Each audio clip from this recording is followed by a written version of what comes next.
અને પછી ભગવાન વ્યાસજીએ ઘણી બધી ઉપાસના કરી, ગણપતિની ઉપાસના કરી, ભગવાન શિવજીની ઉપાસના કરી. પછી વાણીમાં વિનય ઉત્પન્ન થયો, કરુણા ઉત્પન્ન થઈ અને ભગવાન વ્યાસ નારાયણે ભગવાન નારદજીએ ચતુશ્લોકી ભાગવતનું જ્ઞાન આપ્યું. એ ચતુશ્લોકી ભાગવતમાંથી ભગવાન ગણપતિની ઉપાસના કરી. કહ્યું તમે ગણે હું બોલું તમે લખો. ગણપતિજી આ ભાગવતજીના રાઇટર થયા. તમે બોલો હું લખું. હા લખું.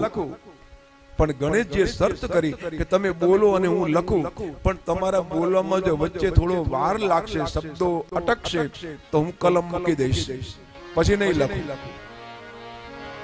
એટલે ભગવાન ગણેશજીએ પણ કીધું. એટલે વ્યાસજીએ કહ્યું ભલે હું બોલું તમે લખો, અને તમે મારે હું આગળ બોલું નહીં, તમારી કલમ અટકી જાય, તમારી કલમ મૂકી દેવાની. પણ મારી એક શરત છે. શું? કે હું જે કંઈ બોલું ને એ તમારે સમજીને વિનય પ્રમાણે અંદર ઉમેરીને તમારે સારું લાગે એવો વિનય તમારો. વાણી મારી, ભગવાન વ્યાસજીની વાણી અને ગણેશજીનો વિનય આ બંને ભળ્યું એટલે આ ભાગવતજીનું નિર્માણ થયું. અને પછી તમારે વિચાર લખવાનું થોડો વાર લાગે એટલે પાછા વ્યાસજી પાછું તરત જે ચતુશ્લોકી ભાગવત આપેલું આદિ નારાયણ પરમાત્માએ નારદજીને આપેલું, નારદજીએ ભગવાન વ્યાસજીને આપ્યું અને વ્યાસજી આ પરમ શાસ્ત્રમાં ઉમેર્યું.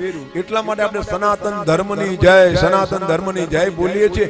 એનું મૂળ કારણ છે કે બધી શરૂઆત મૂળ પરમાત્માથી થઈ છે.